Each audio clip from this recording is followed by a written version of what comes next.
शांति। आज 21 अप्रैल 2025 के बाबा के साकार महावाक्य। बाबा कहते, मीठे बच्चे, बाप आया है तुम्हें करंट देने। तुम देही अभिमानी होंगे। बुद्धि योग एक बाप से होगा तो करंट मिलती रहेगी। प्रश्न है, सबसे बड़ा आसुरी स्वभाव कौन सा है जो तुम बच्चों में नहीं होना चाहिए? उत्तर है, अशांति फैलाना। ये है सबसे बड़ा आसुरी स्वभाव। अशांति फैलाने वाले से मनुष्य तंग हो जाते हैं। वह जहाँ जाएंगे वहाँ अशांति फैला देंगे। इसलिए भगवान से सभी शांति का वर मांगते हैं। गीत है, ये कहानी है दीवे की और तूफान की। बाबा कहते, ओम शांति। मीठे मीठे सीखीलदे बच्चों ने ये गीत की लाइन सुनी। गीत तो ये भक्ति मार्ग का है, फिर उनको ज्ञान में ट्रांसफर किया जाता है और कोई ट्रांसफर कर न सके। तुम्हारे में भी नंबरवार पुरुषार्थ अनुसार जान सकते हैं दीवा क्या है, तूफान क्या है। बच्चे जानते हैं आत्मा की ज्योत उझाई हुई है। अब बाप आए हैं ज्योत जगाने लिए। कोई मरते हैं तो भी दीवा जलाते हैं। बाबा कहते, कोई मरते हैं तो भी दीवा जलाते हैं। उसकी बड़ी खबरदारी रखते हैं। समझते हैं दीवा अगर बुझ गया तो आत्मा को अंधियारे से जाना पड़ेगा, इसलिए दीवा जलाते हैं। अब सतयुग में तो ये बातें होती नहीं। वहाँ तो सोचने में होंगे। भूख आदि की बात ही नहीं। वहाँ तो बड़े माल मिलते हैं।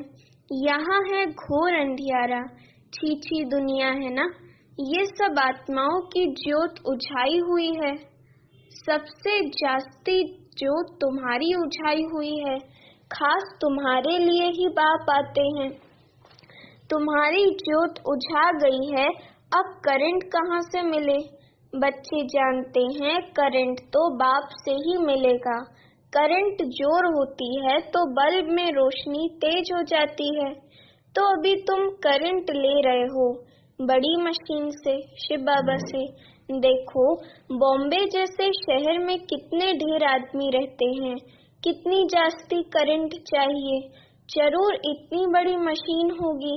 ये है बेहद की बात।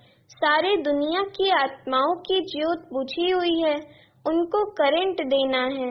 मूल बात बाप समझाते हैं। बुद्धि योग बाप से लगाओ, देही अभिमानी बनो। कितना बड़ा बाप है। सारी दुनिया के पतित मनुष्यों को पावन करने वाला सुप्रीम बाप आया है सबकी ज्योत जगाने। सारी दुनिया के मनुष्य मात्र की ज्योत जगाते हैं। बाप कौन है, कैसे ज्योत जगाते हैं, ये तो कोई नहीं जानते। उनको ज्योति स्वरूप भी कहते हैं, फिर सर्वव्यापी भी कह देते हैं।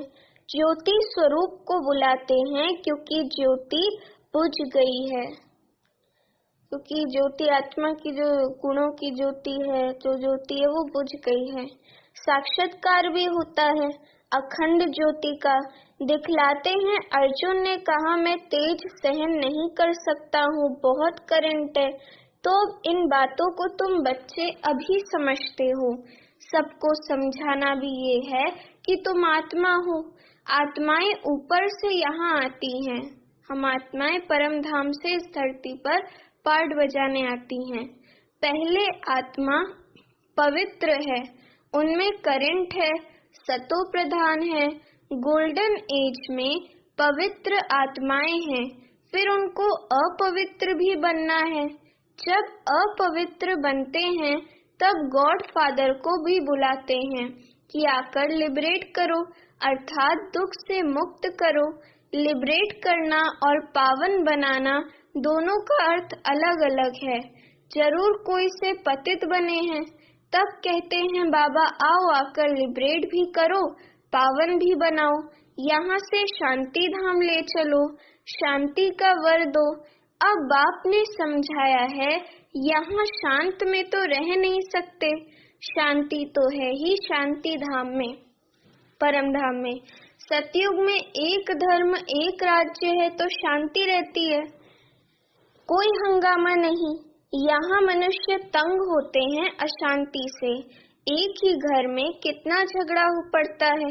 समझो स्त्री पुरुष का झगड़ा है तो माँ बाप बच्चे भाई बहन आदि सब तंग हो पड़ते हैं। अशांति वाला मनुष्य जहाँ जाएगा अशांति ही फैलाएगा, क्योंकि आसुरी स्वभाव है ना। अभी तुम जानते हो सतयुग है सुख धाम, वहाँ सुख और शांति दोनों है, और वहाँ परम धाम में तो सिर्फ शांति है। उनको कहा जाता है स्वीट साइलेंस होम।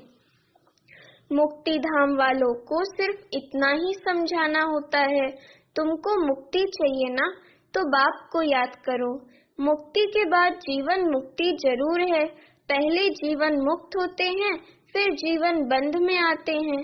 आधा आधा है ना। सतो प्रधान से फिर सतो रजो तमो में जरूर आना है। पिछाड़ी में जो एक आधा जन्म लिए आते होंगे वह क्या सुख दुख का अनुभव करते होंगे। तुम तो सारा अनुभव करते हो। तुम जानते हो इतने जन्म हम सुख में रहते हैं, फिर इतने जन्म दुख में होते हैं। फलाने धर्म नई दुनिया में आ नहीं सकते, उनका पार्ट ही बाद में है। भल नया खंड है उनके लिए, जैसे कि वे नई दुनिया है। जैसे बौद्धी खंड क्रिश्चियन खंड नया हुआ ना, उनको भी सतो रजो तमो से पास करना है। झाड़ में भी ऐसे होता है ना, आहिस्ते आहिस्ते वृद्धि होती जाती है। पहले जो निकले वह नीचे ही रहते हैं। देखा है ना नए नए पत्ते कैसे निकलते हैं। छोटे छोटे हरे पत्ते निकलते हैं, फिर बौर फूल निकलता है। नया झाड़ बहुत छोटा है, नया बीज डाला जाता है, उनकी पूरी परवरिश नहीं होती तो सड़ जाता है। तुम भी पूरी परवरिश नहीं करते हो तो सड़ जाते हैं। बाप आकर मनुष्य से देवता बनाते हैं, फिर उसमें नंबरवार बनते हैं। राजधानी स्थापन होती है ना, बहुत फेल हो पड़ते हैं। बच्चों की जैसी अवस्था है ऐसा प्यार बाप से मिलता है। कई बच्चों को बाहर से भी प्यार करना होता है। कोई लिखते हैं बाबा हम फेल हो गए, पतित बन गए, अब उनको कौन हाथ लगाएगा। वह बाप के दिल पर चढ़ नहीं सकते। पवित्र को ही बाबा वर्षा दे सकते हैं। पहले एक एक से पूरा समाचार पूछ पोता मेल लेते हैं। जैसी अवस्था वैसा प्यार। बाहर से भल प्यार करेंगे, अंदर जानते हैं ये बिल्कुल ही बुद्धू है, सर्विस कर नहीं सकते। ख्याल तो रहता है ना, अज्ञान काल में बच्चा अच्छा कमाने वाला होता है तो बाप भी बहुत प्रेम से मिलेगा। कोई इतना कमाने वाला नहीं होगा तो बाप का भी इतना प्यार नहीं रहता। तो यहाँ भी ऐसे है, बच्चे बाहर में भी सर्विस करते हैं ना। भल कोई भी धर्म वाला हो, उनको समझाना चाहिए। बाप को लिबरेटर कहा जाता है ना। लिबरेटर और गाइड कौन है उनका परिचय देना है। सुप्रीम गॉड फादर आते हैं, सबको लिबरेट करते हैं। बाप कहते हैं तुम कितने पतित बन गए हो, प्योरिटी है नहीं, अब मुझे याद करो। बाप तो एवर प्योर है, बाकी सब पवित्र से अपवित्र जरूर बनते हैं। पुनर्जन्म लेते लेते उतरते आते हैं। इस समय सब पतित हैं, इसलिए बाप राय देते हैं बच्चे तुम मुझे याद करो तो पावन बन जाएंगे। अब मौत तो सामने खड़ा है, पुरानी दुनिया का अब अंत है। माया का पॉम्प कितना है, इसलिए मनुष्य समझते हैं ये तो स्वर्ग है। एरोप्लेन बिजलियां आदि क्या क्या है, ये है सब माया का पॉम्प। ये अब खत्म होना है, फिर स्वर्ग की स्थापना हो जाएगी। ये बिजलियां आदि सब स्वर्ग में तो होते हैं, अब ये सब स्वर्ग में कैसे आएंगे, जरूर जानकारी वाला चाहिए ना। तुम्हारे पास बहुत अच्छे अच्छे कारीगर लोग भी आएंगे, वह राजाई में तो आएंगे नहीं, फिर भी तुम्हारी प्रजा में आ जाएंगे। इंजीनियर आदि सीखे हुए अच्छे अच्छे कारीगर आएंगे। ये फैशन सारा बाहर विलायत से आता जाता है, तो बाहर वालों को भी तुम्हें शिव बाबा का परिचय देना है। बाप को याद करो, तुमको भी योग में रहने का ही पुरुषार्थ बहुत करना है। इसमें ही माया के तूफान बहुत आते हैं। बाप सिर्फ कहते हैं मामेकम याद करो। ये तो अच्छी बात है ना, क्राइस्ट भी उनकी रचना है। रचयिता सुप्रीम सोल तो एक है, बाकी सब है रचना। वर्षा रचता से ही मिलता है। ऐसे ऐसे अच्छी पॉइंट्स जो हैं वह नोट करनी चाहिए। बाप का मुख्य कर्तव्य है सबको दुख से लिबरेट करना। वह सुख धाम और शांति धाम का गेट खोलते हैं। उन्हें कहते हैं, हे लिबरेटर, दुख से लिबरेट कर हमें शांति धाम सुख धाम ले चलो। जब यहाँ सुख धाम है तो बाकी आत्माएं शांति धाम में रहती हैं। हेवन का गेट बाप ही खोलते हैं। एक गेट खुलता है नई दुनिया का, दूसरा शांति धाम का। अब जो आत्माएं अपवित्र हो गई हैं, उनको बाप श्रीमत देते हैं, अपने को आत्मा समझो, मुझे याद करो तो तुम्हारे पाप कट जाएं। अब जो जो पुरुषार्थ करेंगे तो फिर अपने धर्म में ऊंच पद पाएंगे। पुरुषार्थ नहीं करेंगे तो कम पद पाएंगे। अच्छी अच्छी पॉइंट्स नोट करो तो समय पर काम आ सकती हैं। बोलो, शिव बाबा का ऑक्यूपेशन हम बताएंगे तो मनुष्य कहेंगे ये फिर कौन है जो गॉड फादर शिव का ऑक्यूपेशन बताते हैं। बोलो, तुम आत्मा के रूप में तो सब ब्रदर्स हो, फिर प्रजापिता ब्रह्मा द्वारा रचना रचते हैं तो भाई बहन होते हैं। गॉड फादर जिसको लिबरेटर गाइड कहते हैं, उनका ऑक्यूपेशन हम आपको बतलाते हैं। जरूर हमको गॉड फादर ने बताया है, तब आपको बताते हैं। सन शोज फादर, ये भी समझाना चाहिए। आत्मा बिल्कुल छोटा स्टार है, इन आँखों से उनको देखा नहीं जाता है। दिव्य दृष्टि से साक्षात्कार हो सकता है। बिंदी है, देखने से फायदा थोड़ी ही हो सकता है। बाप भी ऐसी ही बिंदी है, उनको सुप्रीम सोल कहते हैं। सोल एक जैसा ही है, परंतु वह सुप्रीम है, नॉलेजफुल है, ब्लिसफुल है, लिबरेटर और गाइड है। उनकी बहुत महिमा करनी पड़े। जरूर बाप आएंगे तब तो साथ ले जाएंगे ना, आकर नॉलेज देंगे। बाप ही बतलाते हैं, आत्मा इतनी छोटी है, मैं भी इतना हूँ। नॉलेज भी जरूर कोई शरीर में प्रवेश कर देंगे।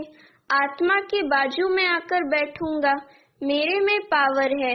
ऑर्गन्स मिल गए तो मैं धनी हो गया। इन ऑर्गन्स द्वारा बैठ समझाता हूँ। इनको एडम भी कहा जाता है।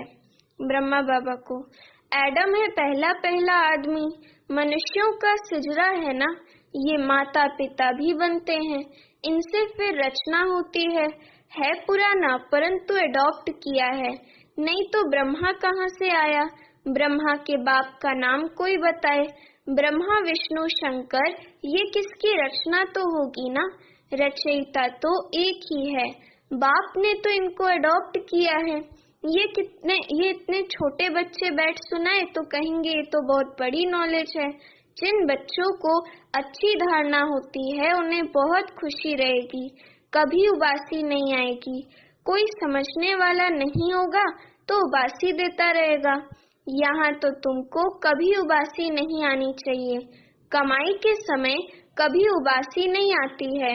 ग्राहक नहीं होंगे, धंधा ठंडा होगा तो उबासी आती रहेगी। यहाँ भी धारणा नहीं होती है। कोई तो बिल्कुल समझते नहीं है, क्योंकि देह अभिमान है। देही अभिमानी हो बैठ नहीं सकेंगे।